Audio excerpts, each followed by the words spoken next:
আচ্ছা, একটা কথা সিরিয়াসলি বলুন তো, আজ পর্যন্ত আপনার জীবনে কি এমন একটা দিন গেছে যেদিন আপনি আপনার বাচ্চার খাওয়া দাওয়া নিয়ে, ওর শরীর স্বাস্থ্য নিয়ে, ওর হাইট ওয়েট নিয়ে বা ওর চেহারা নিয়ে একটু দুশ্চিন্তা করেননি? আমার মনে হয় এরকম দিন যায়নি আপনার জীবন। কারণ বাবা মা হিসেবে বাচ্চাদের খাওয়া দাওয়া নিয়ে, ওর চেহারা নিয়ে নানা রকম কোশ্চেন আসাটা স্বাভাবিক মনে।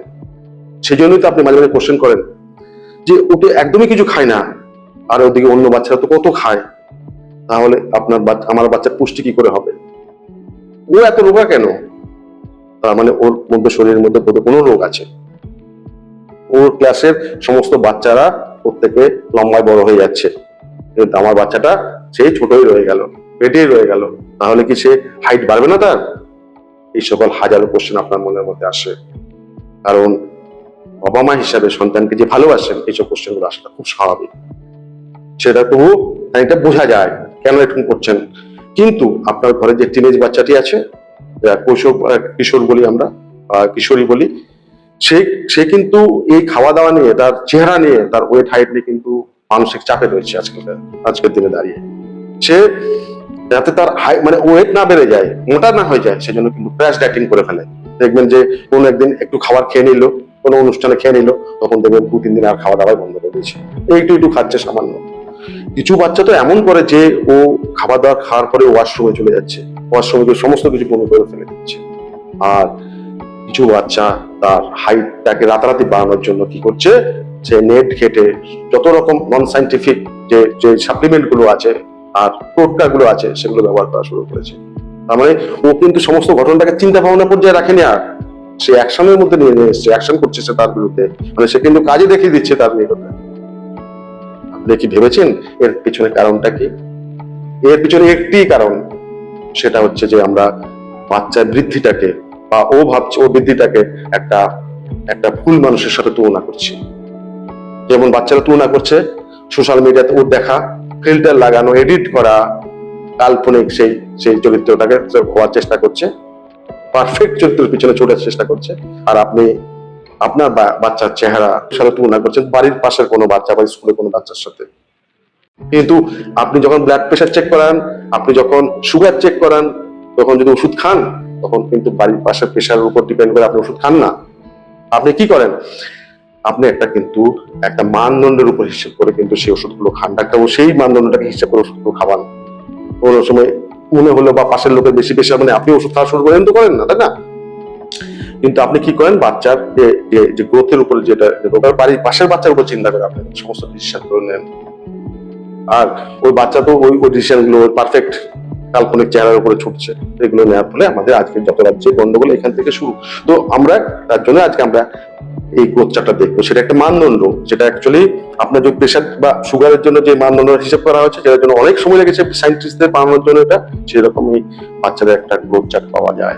এটা হচ্ছে ইন্টারন্যাশনাল অ্যাকসেপ্টেড, মানে আন্তর্জাতিক ভাবে স্বীকৃত, বিজ্ঞান ধারা স্বীকৃত সেই চার্ট। সেটা দেখে আপনি বুঝতে পারবেন আপনার বাচ্চার অ্যাকচুয়ালি ওয়েট কত আর হাইট কত হওয়া উচিত, মানে কোন বয়সে কত হাইট, কোন ওয়েট কত হয়, সেটা আপনি একদম পারফেক্টলি বুঝবেন। আমরা একটু পরে সেটা নিয়ে আলোচনা করবো। এবং সেখানে প্লট করার পরে আপনার যে ওই টিনেজ বাচ্চাকে আপনি দেখাতে পারবেন, তাহলে কিন্তু সে অবজেক্টিক্যালি বুঝতে পারবে সে ঠিকমতো চলতে পারছে কিনা এই বিশ্বের সমস্ত বাচ্চার সাথে। ওকে কাল্পনিক পারফেক্ট চেহারার দিকে যাওয়ার দরকার নেই, তো ওর মধ্যে অশান্তি বাড়বে। শুধু তাই নয়, আজকালকার যুগে কিন্তু অনেক বাচ্চা কিন্তু একটু বেশি মোটা মোটা বলবো কি বলবো, হেলদি বাচ্চা কিন্তু সংখ্যা বেড়ে যাচ্ছে। ওরা কিন্তু বুলি হচ্ছে সোসাইটিতে গিয়ে।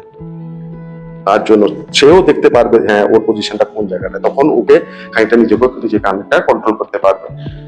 তবে এই গ্রোথ চার্টটা কিন্তু কোনো আপনার মানে ডেস্টিনেশন বলে দেবে না, আপনাকে দিক নির্দেশন করবে, মানে অনেকটা কম্পাসের মতো আপনাকে গাইড করবে, কিন্তু ডেস্টিনেশন আপনাকে পৌঁছে দেবে না। তো আমরা সেই সেই গ্রোথ চার্টটা এক্ষুনি আলোচনা করবো, সেটা আশা করি আপনাদের কাজে লাগবে। তো তাই সঙ্গে থাকুন। আমি ডক্টর জিদাস, একজন চাইল্ড স্পেশালিস্ট। চলুন আমরা গ্রোথ চার্টটা দেখে নিই। এই সেই চার্ট যেটা নিয়ে আপনাদের সাথে কথা বলেছিলাম। চার্টটা দেখতে এরকম, দেখুন অনেকগুলো লাইন দেওয়া থাকে, টানা থাকে। এরকম একটা চার্ট হয় প্লেন লাইন দেওয়া চার্ট, আর একটা চার্ট হয় এরকম কালার কোডওয়ালা চার্ট, সেখানে 3টে কালার থাকে, মাল্টি কালার থাকে। একটা থাকে গ্রিন, একটা ক্রিম কালার, একটা অরেঞ্জ কালার। যাই হোক আমরা এই সেটা নিয়ে পরে আসছি।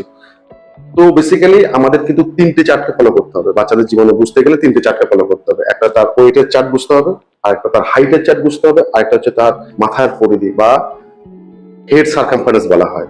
এই 3টে চার্ট ফলো করলে আপনার কিন্তু জীবনের পুরো ব্যাপারটা আপনার হাতে চলে আসবে। এরকম যদি আপনি ওয়েট অ্যান্ড হাইটটা বুঝে যান তাহলে ওর বৃদ্ধিটা বুঝে গেলেন। আর মাথার সার্কামফারেন্স যদি আপনি বুঝতে পারেন বা বুঝে যান, যদি ঠিকঠাক চলে, তাহলে ওর ব্রেন বুদ্ধি সম্বন্ধে আপনার আইডিয়া হয়ে গেল। তাহলে আপনি 3টে জিনিস আপনার গ্রিপে চলে এলো। তো এই চার্টগুলো কিন্তু বয়ের ক্ষেত্রে এবং গার্ল বেবির ক্ষেত্রে আলাদা। এটা এটা দেখতে একদম একই রকমের, কারণ একটু গ্রোথটা তো আলাদা হয় আমাদের ছেলেমেয়েদের।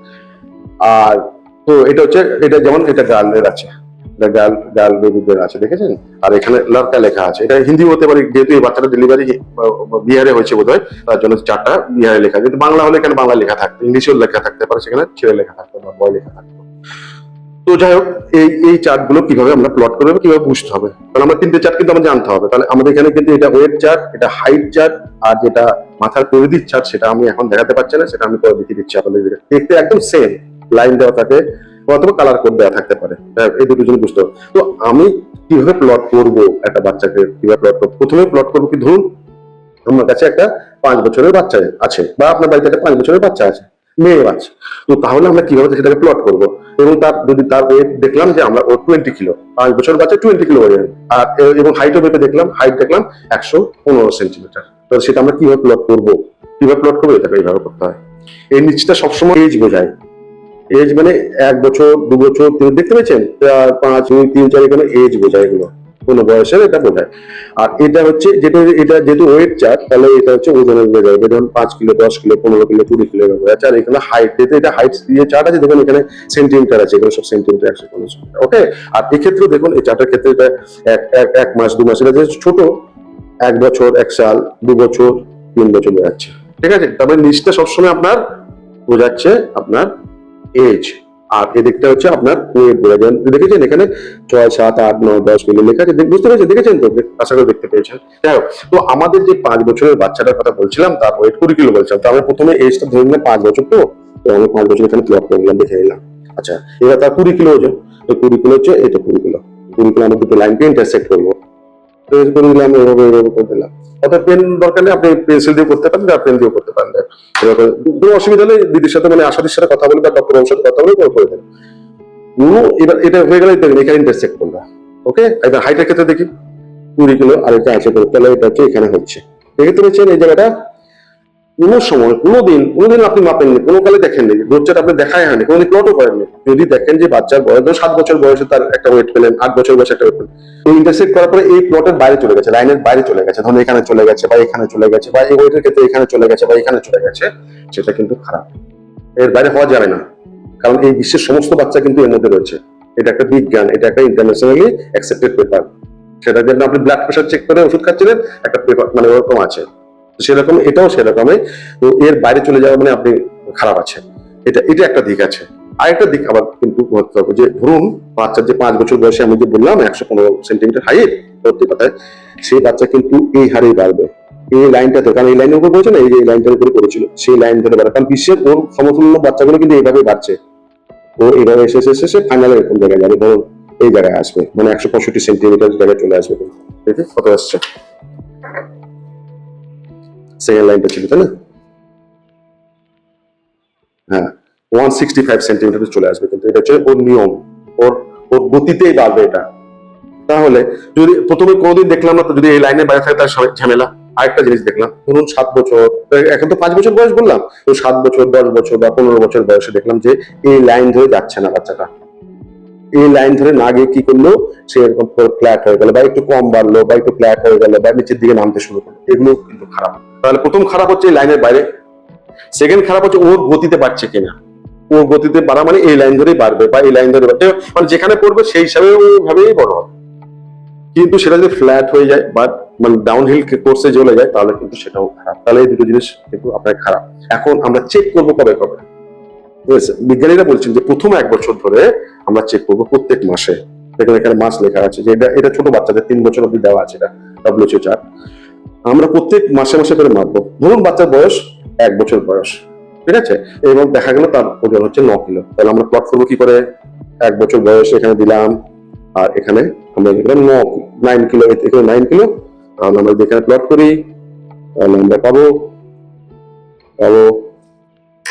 এখানটা পেয়ে গেলাম। আচ্ছা, দেখলেন তো এই গ্রিন জোনে যদি থাকে আপনার কোনো চিন্তা নেই, একদম বাচ্চা ঠিকঠাক ফার্স্ট টাইম লিস্ট। ওকে, যদি যদি ক্রিম লাইনে পড়তো, ধরুন তার ওয়েট যদি 9 কিলো না হয়ে যদি 7 কিলো হতো, তাহলে কিন্তু ক্রিম লাইনে পড়ছিল, তখন কিন্তু একটু সতর্ক থাকতে হবে যে কেন ক্রিম লাইনে পড়লো, মানে চলে গেল। আর যদি যদি ওর ওজন 5 কেজি হতো, সাপোজ 5 কেজি হলো, তাহলে দেখুন এই অরেঞ্জ লাইনে পড়ছে এসে, তাহলে কিন্তু সেটা খারাপ, প্রথম দিনেই খারাপ। এইবার সেই বাচ্চাটা যদি ধরুন 2 বছর, ওর কিন্তু এইভাবে বাড়ার কথা, এদিকে এইভাবে বাড়বে, এই যে যেভাবে আছে সেভাবে বাড়বে। এবার দেখা গেল যে ওর 2 বছর বয়সে, তখন দেখা গেল যে ওর ওয়েট ছিল 9 কিলো, একদম ক্রিম লাইনে এসে পড়ছে, তারপরে তার গ্রোথটা এরকম করে ফ্ল্যাট হয়ে গেল। ঠিক আছে, আরো নিচের দিকে নামতে পারে, আবার ঠিকঠাক এরকম যেতে পারে। তাহলে দুটো ক্ষেত্রে খারাপ হতে পারে। প্রথম দিন কোনো বাচ্চা যদি এর বাইরে পড়ে যায় তাহলে ঝামেলা। সেখান থেকে আপনি যদি বারবার করে চেক করতে যাচ্ছেন, তখন দেখলেন যে পারছে না, ফ্ল্যাট হয়ে গেছে, নিচের দিকে নামছে, তাহলে কিন্তু সেটাও সমস্যা। দুটো সমস্যা আমরা আইডেন্টিফাই করলাম এই চার্ট থেকে। আপনাকে কোনো বাচ্চার সাথে দেখতে হবে না, অন্য বাচ্চার সাথে তুলনা করার দরকার নেই। ঠিক আছে, প্রথম দিন আপনি যা তুলনা করে দিলেন, তারপর থেকে আপনাকে কিন্তু নিজের বাচ্চার পোটেনশিয়ালিটি, মানে ও কতটা, মানে ওর ওর ওর পাওয়ার অনুযায়ী, মানে ওর ক্ষমতা, মানে ওর ওর নিজস্বতা অনুযায়ী বাড়বে, এটা নিয়ে কোনো চিন্তা করার কারণে পৃথিবীর সমস্ত কিছু এইভাবে চলে। ওকে, চলো, তো আমরা তাহলে এইভাবে আমরা প্লটগুলো করে দিলাম। এবার আমরা কবে কবে এটা প্লট করবো? রোজ তো আমরা চেক করবো না, এটা চেক করা উচিত নয়, কারণ ধরুন আপনার কাছে আপনি একটা গাছ পুঁতলেন, তো রোজ তো আর আপনি ওই গাছের হাইট পাচ্ছেন না, না? তো সেরকমই দেখবেন যে আমরা প্রথম প্রথম 1 বছর প্রত্যেক মাসে একবার করে মাপবো, প্রথম বছর প্রত্যেক মাসে একবার করে দেখবো, চেক করবো, তাহলে আমরা এই গ্রাফটা বুঝতে পারবো ঠিক যাচ্ছে কিনা। প্রথম দিকে দেখুন অনেক ভালো বেড়েছে, দেখুন বাড়ায়, তারপরে এরকম করে আস্তে আস্তে আস্তে যায় বাচ্চারা, পৃথিবীর সমস্ত বাচ্চা এভাবে যায়। তো প্রথম যদি প্রত্যেক মাসে না মাপি, তাহলে আমরা ধরুন প্রথম মাসে এটা পেলাম, তারপরে মাসে ধরুন এখানে চলে এলো বা এখানে চলে এলো, তার ঠিকমতো বাড়ছে না, না? কারণ এই লাইনে বাড়ার কথা ছিল, তাহলে খুব তাড়াতাড়ি বুঝতে পারবো। তো প্রথম আমরা এটা দেখে নিলাম, প্রথম বছর আমরা প্রত্যেক মাসে একবার করে মাপবো। সেকেন্ড ইয়ার মানে দ্বিতীয় বছর অব্দি বা 3 বছর অব্দি, আমরা এই 3 বছর অব্দি, তারপর আমরা প্রত্যেক 3 মাস পর মাপবো। ওকে, তারপর 2 বছর পরের থেকে 5 বছর, এই চারটে জমিতে 2 বছর বয়স থেকে 5 বছর আমরা কিন্তু প্রত্যেক 6 মাস পর মাপবো। ওকে, তারপর দরকার হলে আরো আগে মাপতে পারি, কোনো অসুবিধা নেই। আর 5 বছরের পরে 18 বছর অব্দি আমরা প্রত্যেক বছর একবার করে মেপে দেবো, তাহলে আমার বাচ্চা টোটাল মানে গুরুত্বটা হচ্ছে কিনা আমরা বুঝতে পারবো। তাহলে আমি যেটা বলছিলাম একটু আগে, যে চার্ট আপনাকে কোনোদিন বলবে না যে এই সবচেয়ে উপরে চলে যাক, সবচেয়ে নিচে চলে যাক, এটা আপনাকে বলবে না। এটা কম্পাসের মতো কাজ করছে না? এই কম্পাস যেমন দিক নির্দেশ করে, মানে আমার এরকম করে বাড়ার কথা ছিল, এটা দিক নির্দেশ করছিল, এদিকে দিয়ে যান, আপনি এদিকে যান, তাহলে আপনি গন্তব্যে পৌঁছে যাবেন, এটা বোঝাচ্ছিল। যেমন কম্পাস যেমন আপনাকে দিক নির্দেশ করে, আপনি কোথাও মানে কোচ ডেস্টিনেশন আপনাকে বলবে না, কিন্তু আপনাকে ও দিক নির্দেশ করবে। তাহলে আমি প্লট করে করে করে করে ধীরে ধীরে চলতে হবে। এটা হচ্ছে বিজ্ঞান। এটার সাথে আপনি আপনার বাচ্চা তুলনা করুন, আপনি নিজের বাচ্চার সাথে নিজের তুলনা হয়ে যাবে এখানে। আপনার কোনো মানুষের সাথে তাকানো, বা এই চারটা যদি আপনার ওই যে টিনেজ বাচ্চা যে খাওয়া দাওয়া ছেড়ে দিয়েছে, ক্র্যাশ ডায়েট করছিল, বা টোটকা বা আপনার ওই নন সাইন্টিফিক সাপ্লিমেন্ট কিনে খাচ্ছে বাজার থেকে, কেউ যদি এই চারটা দেখান, ওর একটা অবজেক্টিভ একটা ভ্যালু তৈরি হবে যে না, আমি এই জায়গার মধ্যে আছি, আমার কোনো অসুবিধা নেই। তাহলে ও কাল্পনিক সুপার হিরো, মানে ফিল্টার লাগানো কাল্পনিক সুপার হিরোর দিকেও যাবে না ও। তাহলে আশা করি আমরা শেষ করতে পারলাম, এটাই অ্যাকচুয়ালি ব্যাপার। তো যদি ভালো লাগে এই ডিসকাশনটা, যদি ভালো লাগে তাহলে লাইক করবেন, শেয়ার করবেন, আর নতুন নতুন ভিডিওগুলো পেতে এটা সাবস্ক্রাইব করে নেবেন আমার চ্যানেলটাকে। আর এরপর দেখা হচ্ছে পরবর্তী ভিডিওতে। ততক্ষণ ভালো থাকবেন, সুখে থাকবেন, এবং বাচ্চাদেরও খুব ভালো লাগবেন, কারণ আমার কাছে চাইল্ড ফার্স্ট অলওয়েজ। বাই।